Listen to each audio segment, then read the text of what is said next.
네, 오늘 제목은 고난의 학교에서 배우는 지혜입니다. 고난의 학교에서 배우는 지혜. 세상은 하루가 다르게 변해만 갑니다. 그 속에서 쉴 새 없이 쏟아지는 정보의 홍수 속에서 우리 현대인들은 어딘가에 쫓기듯 바쁘게 살아가고 있습니다. 기다린다라는 것이 참 어려운 시대가 되었습니다. 배달 음식을 시켜도 10분만 늦으면 마음이 초조해지고, 또 휴대폰 화면이 잠시만 버벅거려도 속에 천불이 나는 그런 참을성이 바닥이 된 시대를 살아가고 있죠. 그런데 문제는 이 조급함의 바이러스가 세상살이뿐만이 아니고 우리 신앙생활에까지 깊이 침투해 있다는 사실입니다. 주님께 모든 것을 맡긴다고 고백을 하면서도 실제로는 내 생각과 염려에 사로잡혀서 허둥지둥 해결책을 찾아 나서는 것이 먼저일 때가 많습니다. 기도하면서도 하나님의 시간표가 아니라 내 시간표에 하나님의 뜻을 맞추고 하나님의 때를 맞추려고 합니다. 그렇게 때를 쓰는 모습, 마치 마트 바닥에 엎드러져서 울고불고 무언가를 사달라고 하고 빨리 내놓으라고 하는 어린 아이의 모습을 연상케 하는 것 같습니다. 이런 우리에게 오늘 성경은 잠깐 멈추라 라고 합니다. 잠깐 멈추라. 그리고 잠잠히 기다리는 것이 좋다. 잠잠히 기다리는 것이 좋다.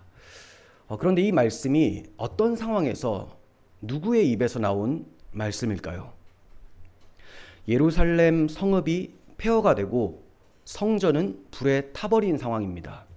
그 절망의 잿더미 위에서 자기가 사랑하는 가족이나 이웃들이 죽임을 당하거나 쇠사슬에 묶여서 끌려가는 현장을 지켜보고 있었던 찢어지는 아픔의 선지자 예레미야의 입술을 통해 나온 고백입니다. 인간의 눈으로 볼 때는 완전히 절망적인 상황인데 그 자리에서 예레미야 선지자는 잠잠히 기다리는 것이 좋다라고 하는 지혜를 발견하고 고백을 하게 된 겁니다. 하나님께서는 때때로 우리에게 고난이라고 하는 특별한 학교에 입학을 시켜 교육을 해주십니다. 우리가 전혀 원하지 않는데도 불구하고 입학이 강제로 이루어지게 되죠. 그곳에서 하나님은 결코 세상이 줄 수 없는 놀라운 지혜를 우리에게 가르쳐 주십니다. 오늘 이 고난의 학교에서 하나님께서 가르쳐 주시는 세 가지 지혜에 대해서 배우고 또 우리 마음에 깊이 새기는 복된 시간이 되시기를 바랍니다. 고난의 학교에서 배우는 첫 번째 지혜는 잠잠히 기다리는 믿음입니다. 잠잠히 기다리는 믿음. 26절을 함께 읽겠습니다. 시작. 사람이 여호와의 구원을 바라고 잠잠히 기다림이 좋도다. 네, 이 구절의 히브리어 원문을 살펴보면 바라고에 해당하는 야할과 잠잠히에 해당하는 두맘이라는 두 단어가 함께 사용되고 있어요. 그러니까 원어로 직역을 하면 기다린다라는 단어는 없어요. 기다린다. 그러니까 바라고 잠잠하라입니다. 바라고 잠잠하라. 그런데 바라면서 잠잠한다라는 것은 당연히 기다림을 전제로 하죠. 그래서 개역 개정이 이러한 것을 강조하기 위해서 의역을 덧붙인 것입니다. 그런데 이것이 이 잠잠히 바라면서 기다리는 것이 단순히 시간을 보내는 수동적인 행위가 아니고 소망을 품고 인내하는 적극적인 능동적인 자세를 강조하는 표현입니다. 먼저 야할, 바라고라는 단어는 막연히 바라고 기다리는 게 아니에요. 확실한 소망을 갖고 하나님의 구원이 반드시 임할 것을 간절히 바라면서 기대하는 적극적인 신앙을 말하는 겁니다. 마치 칠흑의 밤에 이 성벽 위에 올라서 반드시 해가 뜰 것을 기대하며 동쪽 하늘을 바라보는 것 같은 그런 확실한 기다림, 소망을 품은 기다림이 야할입니다. 그리고 두맘이라는 단어, 잠잠히라는 단어는 그러한 우리의 바람이 어떤 상태에서 이루어져야 하는지를 보여주는 거예요. 우리가 바라고 기다릴 때 어떤 상태에서 바라고 기다려야 되는가? 잠잠하라라는 거죠. 잠잠하라. 그런데 이것은 단순히 입 다물고 조용히 있어라라는 게 아닙니다. 내 마음에서 일어나는 불평과 원망, 또 인간적인 계획과 염려를 의지적으로 누르면서 또 멈추면서 하나님의 주권 앞에서 잠잠히 머무르는 거예요. 그냥 머무르는 게 아니고 하나님의 주권을 신뢰하면서 잠잠히 있는 거죠. 그러므로 여호와의 구원을 바라고 잠잠히 기다리는 것이 좋다라는 말씀은 절망 한가운데서도 하나님의 구원을 확신하며 내 마음의 소란을 멈추고 오직 그분만을 바라보는 능동적이고 확신에 찬 신앙의 자세를 요구하는 겁니다. 이것이야말로 고난의 때에 성도가 가져야 될 용기 있는 믿음의 결단이에요. 뭔가 열심히 하는 것이 용기 있는 결단이 아니고 이 모든 것을 하나님께 맡겨드리고 하나님을 의지하며 하나님의 주권을 신뢰하며 기다릴 수 있는 것. 이것이 정말 용감한 거죠. 내 힘으로 무언가를 해결하려는 발버둥을 멈추고 주님을 신뢰할 때 비로소 모든 것 위에 그 어떠한 것보다 크신 하나님의 손길을 우리는 볼 수가 있을 겁니다. 자, 그렇다면 우리는 무엇을 기다려야 할까요? 예레미야 선지자는 여호와의 구원을 기다리라 라고 해요. 여호와의 구원. 그런데 여기서 말하는 구원은 단순히 내 앞에 닥쳐진 어려운 문제 해결만을 말하는 게 아닙니다. 물론 굉장히 어려운 상황이잖아요. 예레미야 이스라엘 상태가. 그러면 구원이라고 하면 이런 상태를 없애주고 다시 건강한 나라로 회복되는 것을 말하는 것 같은데 그게 다가 아니라는 겁니다. 그 하나님이 고치시는 과정 속에서 구원자이신 하나님과의 관계가 깊어지는 것을 포함하는 것이 바로 여호와의 구원을 기다리는 겁니다. 단순히 기다리는 게 아니에요. 하나님이 일하시는 과정 속에서 하나님과 교제하며 하나님이 어떤 분이신지 그분과의 인격적인 관계를 맺어가는 것까지 포함하는 것이 여호와의 구원을 기다리는 겁니다. 이해를 돕기 위해서 자녀가 열이 펄펄 끓어오를 때를 한번 떠올려 보면 좋을 것 같아요.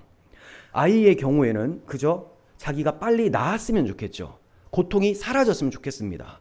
그래서 맨날 울면서 빨리 고쳐달라고 떼를 쓰고 안간힘을 씁니다. 그런데 부모 입장에서는 물론 고통이 빨리 사라졌으면 좋겠다라는 마음은 당연히 있지만 더 큰 바람이 있어요. 그것은 바로 아픈 시간을 통해서 자녀가 부모와의 관계가 더욱더 돈독해지고 부모가 있을 때 자녀가 평안할 수 있는 마음을 갖기를 원한다는 거죠. 단순히 약만 탁 주면서 이 약 먹으면 반드시 나, 이 정도가 아니고 그 아픈 아이를 안고 괜찮아, 아빠 엄마가 있잖아 하고 다독이면서 교제를 하고자 하는 것이 부모의 마음이라는 거예요. 그렇게 부모에 대한 신뢰관계가 더욱더 쌓일수록 이 아이는 어떠한 환경 속에서도 부모가 자기를 포기하지 않는다라는 절대적 신뢰를 갖게 되는 거죠. 아픔이라는 문제를 통해서 부모의 사랑을 온몸으로 경험하게 되는 것.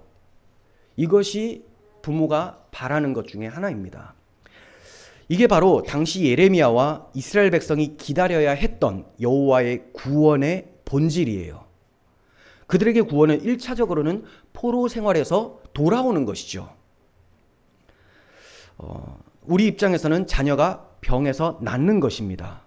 하지만 하나님께서는 그들을 구원하시는 더 깊은 목적이 있으십니다. 그 구원 사건을 통해서 우리 하나님이 정말 살아 계시는구나. 하나님은 언약을 지키시는 신실한 분이시구나. 하나님이 우리를 포기하지 않으시고 나를 긍휼히 여겨서 반드시 구원해 주시는 분이시구나. 이거를 알기 위해서 하나님께서 이 고난의 과정을 허락해 주신다는 겁니다. 하나님이 이 고난을 내버려 두시면서 그것을 해결해 가시는 그 모든 과정 속에서 하나님이 어떠한 분인지를 바르게 알기를 원하신다는 거예요. 그렇게 당신의 품으로, 당신의 관계로 온전히 돌아오게 되기를 바라는 것이 이스라엘 백성들이 포로기에 있을 때에 하나님이 원하시는 마음이었습니다. 이처럼 하나님은 문제 해결보다 그 문제를 통해서 우리가 하나님 아버지의 품으로 더 가까이 나아오기를 원하십니다. 성숙한 신앙이란 문제 해결이라고 하는 선물만 받기를 조르는 어린 아이의 신앙이 아닙니다. 그 어떠한 상황 속에서도 선물을 주시는 아버지의 선하심과 사랑 그 자체를 신뢰하는 자녀의 신앙을 얘기를 하는 거죠. 자녀의 신앙. 어린아이. 그냥 이거 좀 주세요. 이거 있으면 좋겠어요가 아니고 우리 아버지 어머니가 어떤 분이구나. 이 아버지의 선하심과 사랑을 신뢰하는 것이 바로 성숙한 신앙입니다. 이 잠잠한 기다림의 가장 위대한 모본을 보여주신 분이 우리 주 예수 그리스도시죠. 주님께서는 대제사장과 빌라도 앞에서 온갖 거짓 고소와 조롱과 채찍질을 당하셨지만 잠잠히 침묵하셨어요. 이사야 선지자의 예언 그대로 되었습니다. 그가 곤욕을 당하여 괴로울 때도 입을 열지 아니하였으며 마치 도수장에 끌려가는 어린 양과 털 깎는 자 앞에서 잠잠한 양같이 그의 입을 열지 아니하였도다. 정말로 주님께서는 십자가의 길을 묵묵히 잠잠히 걸어가셨습니다. 주님께서 힘이 없으셔서 침묵하셨을까요? 내가 말을 꺼내면 대제사장이 나를 더 때릴 것 같아서? 그런 게 아니죠. 주님은 마음만 먹으면 하늘의 12군단이 더 되는 천사들을 일으켜서 대적들을 다 없애버릴 수 있는 만군의 하나님이십니다. 그런데 주님은 아버지의 구원 계획을 온전히 신뢰하셨기 때문에 잠잠히 십자가의 길을 걸어가신 거예요. 우리 아버지의 계획은 정확하고 완벽하다라는 것, 자신의 희생을 통해서 인류를 구원하실 그 계획을 신뢰하셨기 때문에 침묵하실 수 있었습니다. 주님의 위대한 기다림은 십자가에서 끝나지 않았습니다. 차갑고 어두운 무덤 속에서 사흘 밤낮을 잠잠히 기다리셨습니다. 인간의 눈으로 볼 때는 완전히 끝난 절망적인 상황이죠. 제자들은 다 뿔뿔이 흩어져 버렸습니다. 이제 끝났구나라고 한 그때 바로 그 침묵과 기다림의 순간이 있었기 때문에 온 인류를 죄와 사망에서 건져내는 영광스러운 부활의 아침을 맞이할 수 있었던 겁니다. 지금 여러분의 마음을 조급하게 만드는 문제가 무엇입니까? 갑작스러운 재정 위기 때문에 밤낮 설치면서 동분서주하고 계십니까? 내 뜻대로 움직여주지 않는 자녀들 보면서 속이 새카맣게 타들어가는 안타까움에 있습니까? 직장에서 억울한 일을 당하거나 또 깨어진 관계 때문에 힘들어하고 계시면서 또 내가 고쳐지지 않는 이 질병 때문에 하나님 도대체 어디에 계십니까? 언제 일하십니까? 라고 조바심을 내며 소리치고 계시진 않으십니까? 바로 그런 우리 한 사람 한 사람에게 오늘 하나님께서 말씀해 주고 계세요. 너의 분주한 손과 발을 내려놓고 원망 가득한 입술을 닫고 잠잠히 나를, 너의 구원자인 나를 기다리라. 이건 불가능한 명령이 아닙니다. 우리 믿음의 선배들이 이러한 잠잠히 기다리는 믿음으로 자신의 삶을 살아갔어요. 유다 왕 여호사밧이 있습니다. 이 왕은 모압과 암몬과 에돔이라는 연합군이 자기 나라를 침략하려는 그 위기 순간에 하나님께 이렇게 기도를 했습니다.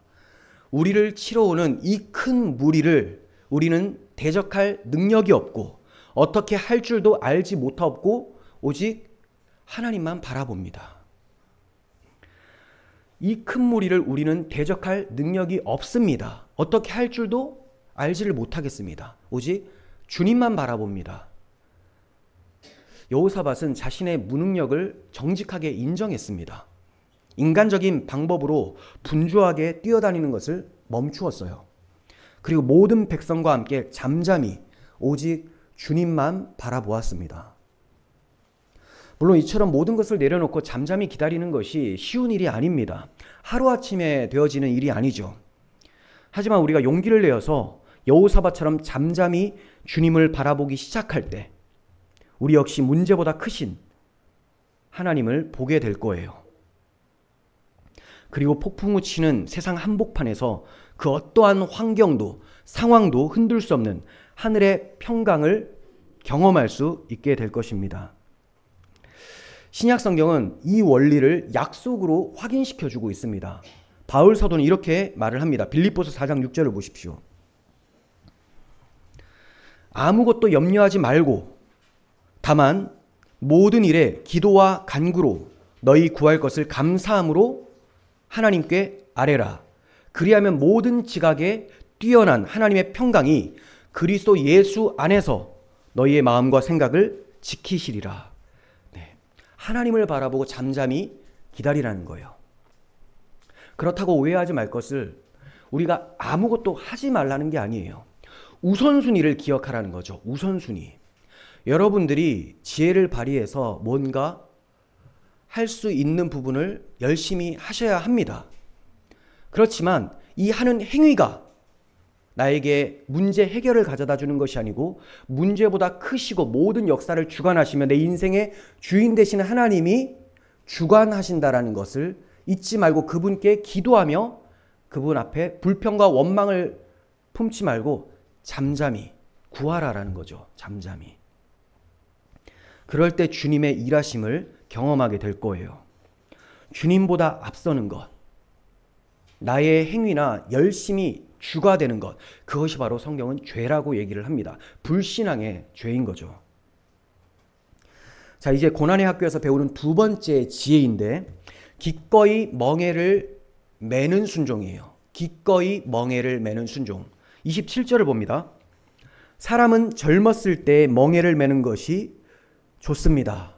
예레미야 선지자가 이렇게 얘기를 하죠. 사람은 젊었을 때 멍에 매는 것이 좋다. 그런데 멍에라는 말은 우리한테 그렇게 좋게 들리는 단어가 아닙니다. 답답하고 무겁고 내 자유를 억압하는 부정적인 이미지가 떠오르는 그런 단어라는 거죠. 세상은 우리에게 끊임없이 속삭입니다. 왜 그렇게 힘들게 사니? 좀 더 편안하게, 쉽게, 자유롭게 너의 권리를 찾아서 살아라. 힘든 거 피하라. 즐겨라. 너의 행복이 최우선이다 라고 속삭여요. 그러니까 교육 현장에서 뭘 가르치냐면 책임과 의무보다는 권리를 가르칩니다. 희생과 헌신보다는 개인의 만족을 최고로 여기는 문화가 우리나라에 형성되어 있죠. 땀 흘리는 과정 없이 달콤한 결과만을 말하는 정치 구호들이 오늘 우리가 사는 세상의 모습입니다. 열심히 뭔가 어렵게 일구어내는 그런 것을 독려하는 것이 아니고 다 해줄게 걱정하지 마라 라고 하면서 그런 현수막으로 사람들의 마음을 사로잡습니다. 이게 바로 하나님을 떠난 인간이 만들어낸 세상의 모습입니다. 그런데 오늘 성경은 뭐라고 하죠? 멍에를 매는 것이 좋다. 멍에를 매는 것이 좋다. 고난과 어려움, 이 모든 훈련을 받는 것이 좋다라는 거예요. 왜 성경은 도대체 그 무거운 멍에를 매는 것이 좋다고 합니까? 멍에는 우리의 교만을 깨트리고 우리를 겸손하게 만들어주는 하나님의 도구가 됩니다. 우리라는 존재가 그렇습니다. 삶이 좀 평안해지면 어느새 하나님을 잊어버려요. 내 힘과 내 지혜로 모든 것이 된 것 마냥 앞으로도 그렇게 살 수 있는 것 마냥 착각하며 불신앙적으로 산다는 거죠. 그런데 고난이라는 멍에가 내 어깨를 짓누를 때 우리는 그제서야 깨닫게 돼요. 야, 내가 할 수 있는 것이 아무것도 없구나. 정말 무능하기 때문에 하나님을 바라볼 수밖에 없구나. 비로소 깨닫게 됩니다. 그렇습니다. 멍에는 우리를 하나님의 은혜의 보좌 앞으로 이끄는 가장 확실한 통로가 됩니다. 여러분들의 삶의 어려움, 고난 이런 것이 찾아올 때 여러분들이 무엇을 합니까? 처음에는 발버둥을 치겠지만 도무지 내가 감당할 수 없을 만큼의 무게가 찾아오면 주님 도와주세요. 이거밖에 할 수가 없다라는 거죠. 더 나아가서 이 멍에는 우리의 믿음을 순전하고 굳건하게 만들어줍니다. 믿음을 순전하고 굳건하게. 사도 바울이 이렇게 고백을 해요. 우리가 환난 중에도 즐거워하나니 환난은 인내를, 인내는 연단을, 연단은 소망을 이루는 줄 알미라. 왜 환난 중에 바울과 신앙인들이 즐거워하냐? 환난이 인내를 넘어서 소망으로 나아가도록 하기 때문에 그렇다는 거죠. 그럼 환난이 없으면 소망을 바라보지 못하고 인내라는 믿음의 열매들 이런 것들을 나타낼 수가 없게 되는 겁니다. 하나님께서는 성숙한 자기의 자녀를 만들기 위해서 우리에게 환난이라는 멍에를 지우시고 성장시켜 나가신다는 겁니다. 고난의 멍에는 우리를 연단하는 용광로와 같습니다. 뜨거운 불 속에서 우리의 믿음의 불순물들이 다 타서 없어지고 마침내 순금과 같은 정결한 믿음의 사람으로 그리스도를 닮은 강건한 용사로 거듭나게 되는 거죠. 특별히 본문은 젊었을 때 멍에를 매는 것이 좋다고 해요. 젊었을 때 하나님의 훈련을 받는 것이 좋다. 하나님의 회초리, 하나님의 어떤 고난이라는 멍에를 매는 것이 좋다. 이 젊었을 때가 언제입니까? 1차적으로는 신앙의 기초가 세워지는 어린 시절로 적용을 할 수가 있어요. 어린 시절에 받는 훈련이 평생의 자산이 된다는 거죠. 젊었을 때 편안함과 안일함에 익숙해져 버리면 나중에 작은 시험만 찾아와도 금방 그 신앙이 흔들리고 넘어지게 됩니다. 그래서 성경은 마땅히 행할 길을 아이에게 가르치라. 그리하면 늙어서도 그것을 떠나지 아니하리라 라고 권면을 해주고 있는 거예요. 어린 아이 때, 우리 자녀들 젊었을 때 말씀으로 양육해 주시길 바랍니다. 그러면 늙어서도 그 신앙이 굳건하게 세워진다라고 말씀을 하고 있습니다. 하지만 더 나아가서 여기서 젊었을 때는 우리 신앙 여정 전체를 가리킬 수 있습니다. 신앙 여정 전체. 그러니까 장차 하나님 나라에서 완전히 성숙된 믿음을 갖게 될 것인데 거기에 비하면 지금 이 땅에서의 우리 신앙 여정은 아직 미성숙하고 자라나야 될 그런 상태라는 거죠. 젊었을 때라는 거예요. 그러니까 우리가 지금 목숨이 붙어 있고 하나님이 올라오라라고 하시기 전까지는 우리는 계속해서 성장해 가야 되는 젊었을 때를 지나고 있는 것이죠.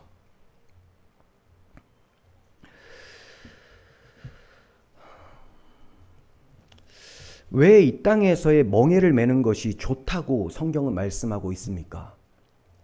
젊었을 때 이 땅에서 멍에를 매는 것이 왜 좋다고 말씀하고 있습니까? 이 땅에서 잠시 겪는 고난이 장차 하나님 나라에서 우리가 누리게 될 영광스러움을 준비하는 과정이기 때문에 그렇습니다. 이 놀라운 소망을 아는 사람은 고난이라는 멍에 앞에서 불평 대신 잠잠히 주님의 뜻을 구하게 돼요. 억울한 일을 당해도 인내하며 자신을 낮출 수 있게 됩니다. 영원한 중한 것을 받기 위해서 잠깐 이 가벼운 고난을 지나는 것이다. 이 믿음 고백을 하는 사람은 겸손하게 자신을 낮추고 하나님의 도우심을 구하며 살아가게 됩니다. 고난의 훈련이 찾아와도 이 고난으로 내 인생이 끝나지 않고 반드시 하나님께서 새 일을 행하셔서 영원한 안식의 처소로 들이실 것을 믿고 있기 때문에 우리는 잠잠히 주님의 때를 기다릴 수 있는 것입니다. 지금은 비록 근심하게 하시지만 그 풍부한 인자하심으로 결국 우리를 긍휼히 여기셔서 회복시켜 주실 것을 믿으면서 그렇게 자라가시는 고난의 학교에서 배우는 우리가 되었으면 좋겠습니다. 자, 그럼 여기서 한 가지 중요한 질문이 생기는데 예레미야가 말하는 이 멍에는 이스라엘 백성들이 메시아 언약을 버리고 우상 숭배를 했기 때문에 하나님께 맞는 죄악의 징계의 멍에죠. 회초리라는 겁니다. 잘못해서 맞는 것. 그런데 그것을 매는 것이 어떻게 좋다고 말할 수 있을까요? 고통스러울 뿐인 징계의 회초리가 아닌가라고 생각이 됩니다. 자, 그 비밀은 멍에를 하나님의 주권적인 훈련으로 받아들이는 믿음의 태도에 달려있다는 거죠. 우리가 그냥 이 어려움을 당할 때 그 생고생이다라고 할 것이 아니고 나를 죽기까지 사랑하시는 아버지 하나님의 손 아래에서 가장 선하신 그분의 뜻 안에서 고난을 받고 있다라고 여기는 믿음의 자세, 이게 굉장히 중요하다는 겁니다. 징계의 목적은 하나님께서 우리를 망하게 하려는 게 아닙니다. 우리를 고쳐서 다시 살리시려는 아버지의 사랑이 징계의 목적이에요. 그 사랑을 알라라는 거죠. 그러므로 멍에는 우리를 파괴하는 형벌이 아니라 우리를 빚어가시는 하나님의 선하신 도구가 되는 거죠. 이것을 안다면 우리는 내가 잘못했을 때에도 묵묵히 걸어가며 소망을 바라볼 수 있게 되는 거예요.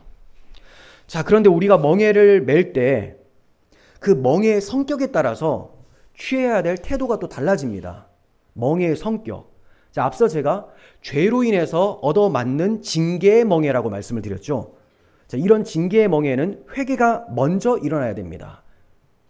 회개가 먼저인 멍에가 있어요. 때로는 우리 자신의 죄와 어리석음의 결과로 멍에를 맬 때가 있습니다. 내가 욕심을 부리다가 사업에 실패해서 빚더미에 앉았던지, 내가 절제하지 못해서 건강을 잃었던지, 내가 혈기를 부려 관계가 깨어졌다면 이것은 죄의 열매, 회개해야 될 멍에입니다.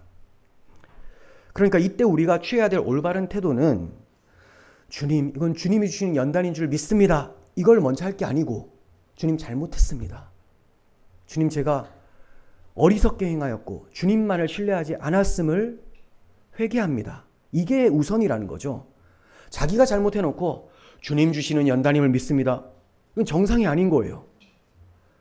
내가 지은 죄에 대해서 회개를 하고 이 회개를 통해 하나님과의 관계가 바로 세워질 때 비로소 고통의 시간도 우리를 성장시키는 유익한 훈련 과정이 될 수 있는 거예요. 자, 두 번째는 순종으로 인해서 매게 되는 영광의 멍에입니다. 첫 번째는 내가 잘못해서 지게 되는 멍에고요. 이게 이스라엘 백성들의 멍에였죠. 자, 순종으로 인해서 영광스러운 멍에를 얻게 되는 것. 바로 하나님의 자녀답게 살기 위해서 또 복음 사명을 열심히 감당하다가 찾아오게 되는 그런 멍에. 바로 십자가의 멍에죠. 기꺼이 하나님께서 허락하시는 것을 내가 매겠습니다 라는 거죠. 주님은 이 멍에 대해서 이렇게 약속하셨어요. 나는 마음이 온유하고 겸손하니 나의 멍에를 메고 내게 배우라. 그리하면 너희 마음이 쉼을 얻으리니 이는 내 멍에는 쉽고 내 짐은 가벼움이라. 어떻게 멍에가 쉽고 가벼울 수 있습니까? 그 비밀은 그 멍에를 우리 혼자 지는 것이 아니고 주님과 함께 지는 것이기 때문에, 이 지는 것은, 이 멍에는 주님 걸어가신 그 십자가의 길을 나도 걷는 거예요. 그런데 나만 걷는 것이 아니고 주님 앞에 가셔서 자 빨리 따라와 이것이 아니고 우리와 함께 멍에를 메시고 나를 이끌어서 도착지까지 가게 하신다는 거죠. 그러니 주님과 함께 이 멍에를 메고 간다면 당연히 쉽고 가볍고 즐겁고 찬송하며 걸어갈 수 있게 되는 것입니다. 그러므로 먼저 여러분의 어깨를 짓누르고 있는 멍에가 무엇인지를 먼저 정직하게 분별하셔야 돼요. 회개가 먼저인 죄악의 멍에인지 아니면 순종으로 인해서 메워지게 된 영광의 멍에인지.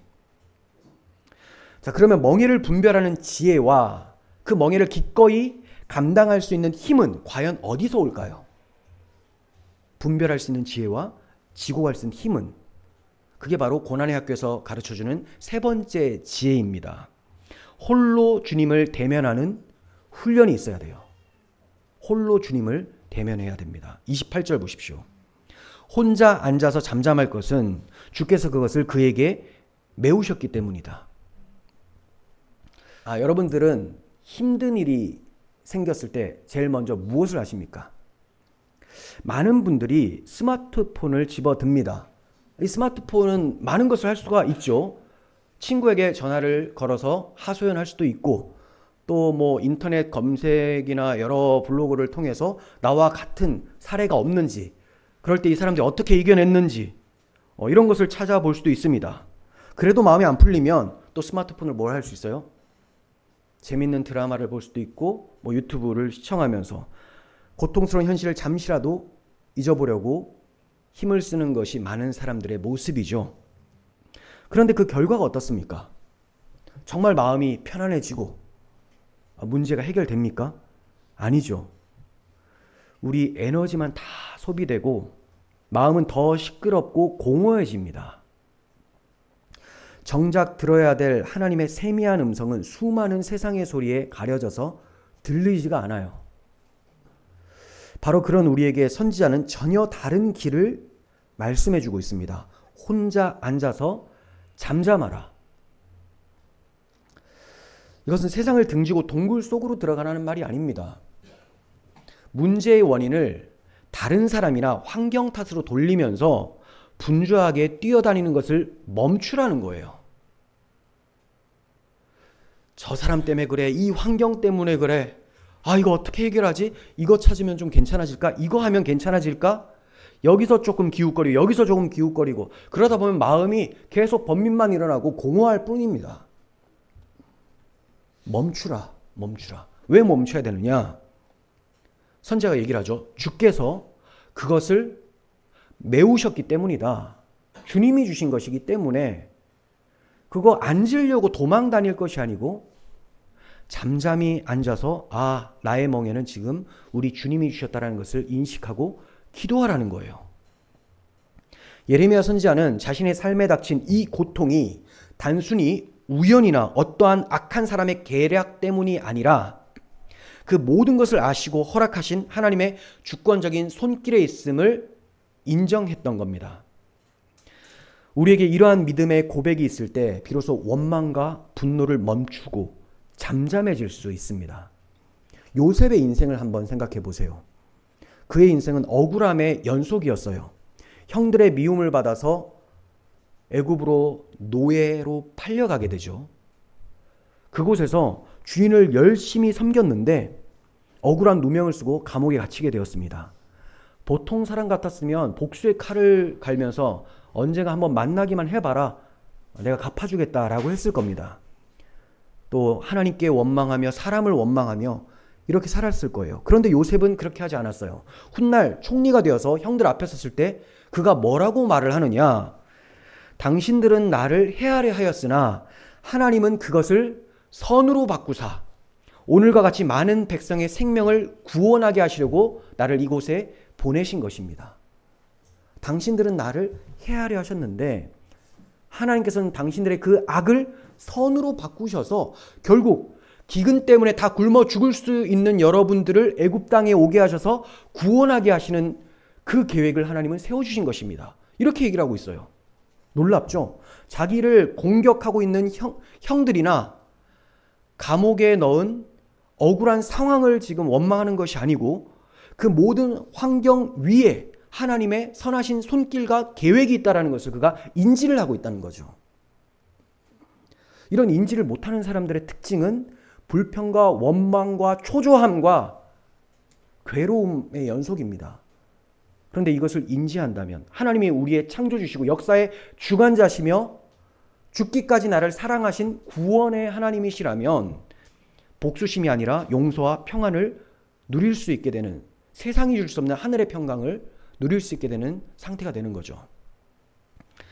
우리가 이렇게 하나님의 주권을 믿고 홀로 잠잠히 주님 앞에 나아갈 때 그 고독의 시간은 더 이상 우리를 외롭게 하는 형벌의 시간이 아닙니다. 오히려 하나님을 가장 인격적으로 가까이 만날 수 있는 축복의 시간이 되는 거예요. 그러니까 여러분께서 고독의 시간을 즐기시길 바랍니다. 혼자 있는 것을 즐거워하셔야 돼요. 외로운데요? 왜 외로워요? 왜? 아니 진짜 묻는 건데 왜? 하나님이 안 계시다고 생각하잖아요.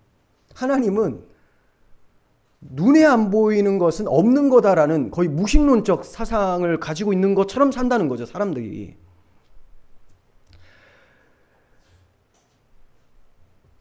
하나님이 인격의 하나님이시고 역사 속에 우리와 함께 하시며 지금도 나의 부르짖음과 나의 신음을 들으시는 분, 내가 아뢰기 전에, 눈을 감기 전에 먼저 기도 들으시려고 준비하고 계시는 분, 이런 하나님 앞에 여러분이 홀로 고독한 시간을 가지시면서 기도를 하십시오.